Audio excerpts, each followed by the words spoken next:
Hi guys, hope you're all well. So, following on from my introduction to light, this is a little bit more detail about light and how to use it. So this photograph was taken down at Southsea Beach at about 7:15ish in the morning. And that was genuinely the colour of the sky. You can see it reflected in the sea too. So there's no filters on here. There was a little bit of editing done in Snapseed just to improve the strength of colour, but in actual fact I didn't have to do very much. This was what it looked like. So sometimes it's worth getting up first thing in the morning to go and take a look at some of the scenery that surrounds you. Not a lot to say about the composition of this particular photograph, but this is where the sun was rising, and I just wanted to make sure that I was very careful about how I aimed the light towards the camera, because I knew if I wasn't very careful I'd end up with too many silhouettes. But because I knew that I could see the light and I could see the different colours in the sky, it would work. Direction of light. Left hand side, this is a bluebell in full sunlight. If you look, a lot of people think that a sunny day is a great day for taking photographs, and in many ways it is. However, quite often I will make sure that any of my photographs are taken with shade, especially portrait work. So here you can see how it's changed the colour of the bluebells, and there's lots and lots of white spots. We call them highlights or burnouts on the flower itself. There's lots of shadows going on, that kind of thing.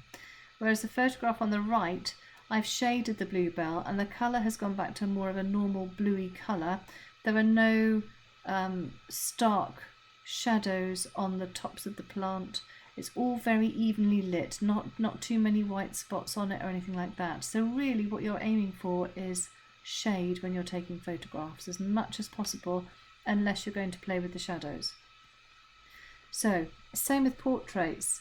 Child on the left is in full sunlight, and what's happened is that the sunlight has hit the top of his head first, and then it's come down onto his eyebrows, and his eyebrows have created a shadow over the eyes. You can't really see the eyes very much at all. Lots of blocky shadows all over his face. Still a cute picture, but for me that's not very well lit. And then one in the middle is the dire, oh look, even light on his face, but oh my goodness, he's facing directly into the sunlight and he's squinting, and that is not a happy face. Then on the right hand side, he's in the shade, so therefore there's nice even light on his face and there's no shadows at all. Direction of sunlight. So on the left hand side, where is the sun coming from? The sun is coming, he is actually wakeboarding towards the sun. So therefore it's like a spotlight being illuminated on him, so you can see the sea and you can see his face, etc. So this is a time when you do want full sunlight on your subject, when it's not so close up and it doesn't matter about the shadows, you're just trying to capture the action. And then the photograph on the right hand side, where's the sun now?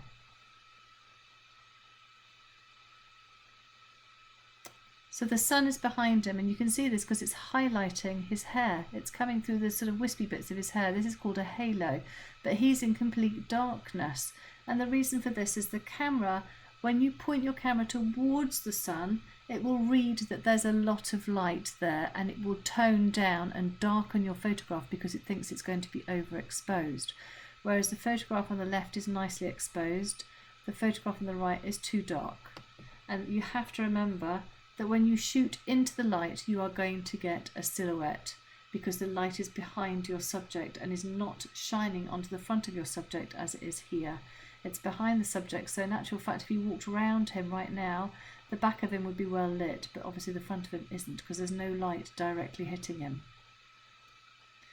You find this on beaches, it's very, very difficult. There's no shade on a beach. What on earth do you do? You don't want that blocky sunlight shadows over the eyes, that kind of thing, squinting. So what you do is you walk around, and if you look carefully here, can you see where the light is coming from? So if you can see here, the shadows. So the light is coming from over one of her shoulders. So she in itself is blocking some of the light, but the other part of the light can still just skim the front of her, so she's still illuminated. So the sunlight is not here, meaning that you would get a silhouette. The sunlight is here and coming down on a diagonal over her shoulder. So she's creating her own shade. See the sunlight hitting the back of her here? She's creating her own shade and she looks more evenly lit. This is about direction of light and also time of day. So these two photographs here, top and bottom, are taken from the same spot. But because this one was taken at about 4 o'clock in the afternoon, and you can see that the sun is going down and it's quite dark. I'm shooting into the light here and you can see that there's a little bit of lens flare coming up too. So the land is kind of illuminated, but because the camera has seen the bright light, it's toned down the exposure on the land. What I did then was I turned round and I could see the light hitting this cliff top. So it's now coming over my shoulder and illuminating and giving you some beautiful colours in the sky on the other side of the frame. All I've done is literally turned around. So I've got my back to the sun in this one and I'm facing the sun in this one. Here I wanted a silhouette. I wanted this engine room to be darker. I wanted the colours in the sky and I wanted a bit of the land to be illuminated too. So I had to shoot in the direction of the sunset. That's what I wanted and that's what I've achieved. But you have to be very, very careful about how you expose a photograph like this, and I will go into the technicals hopefully when we're face to face. If you remember in the last video I said to you look for spotlights or light coming through trees or light coming through the clouds. Here's the sunlight here and it's causing these beautiful patterns as it comes through different trees and it creates a stream of light. Really nice effect to have. Equally, if you're out in the open and you've got clouds above you, sometimes you'll see a cloud will illuminate one part of the landscape. So what you need to do is look for light streams or spotlights of light. That is your challenge for this video, is I want you to see if you can find something like this, usually with low light. If you go outside and you photograph at midday, the sun is too high to create this. You'll find it during stormy weather, wintry weather and stuff with clouds out there. Go into the woods if you're doing your regular walks, or have a look at the cloud system. See if you can find something where the sunlight is coming through and is spotlighting or is creating a stream.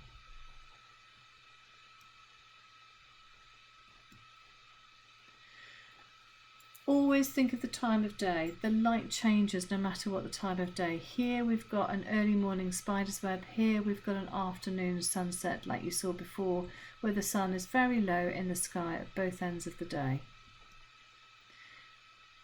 Don't worry about the weather. Sometimes the weather's really rubbish, sometimes it's really lovely. Hopefully you've got some great pictures in the season that we've got at the moment. On the left hand side I knew that the sky would be awfully grey and not a lot of interest, but I knew that I'd get fantastic reflections of the beach huts in the rain-soaked pavement. And you can also see I'm using leading lines here, and I've also used an off-centre. So again, lots of different things being incorporated. On the right-hand side, this is a classic wedding photograph. Normally you would find that they would put this around the word love or marriage, and they've used the light to great effect on a bent book, and it's created a heart shape. It's a cliched photograph, but it's a good example of how to play with a shadow. Your turn. Look at the light, stop, notice the direction of light, move around your subject before you take the photograph. Could it be put into shade and therefore look better? Are there too many shadows playing on it? Do you want the shadows playing on it? Could you create shade yourself with your body? I've quite often done that. Where is the light changing? Would it be better to go back at a different time of day to get a nicer photograph? Or try going back at a different time of day and see what the photographs look like. But if you remember, your challenge this time round is just to create spotlights of light or shade. Have fun.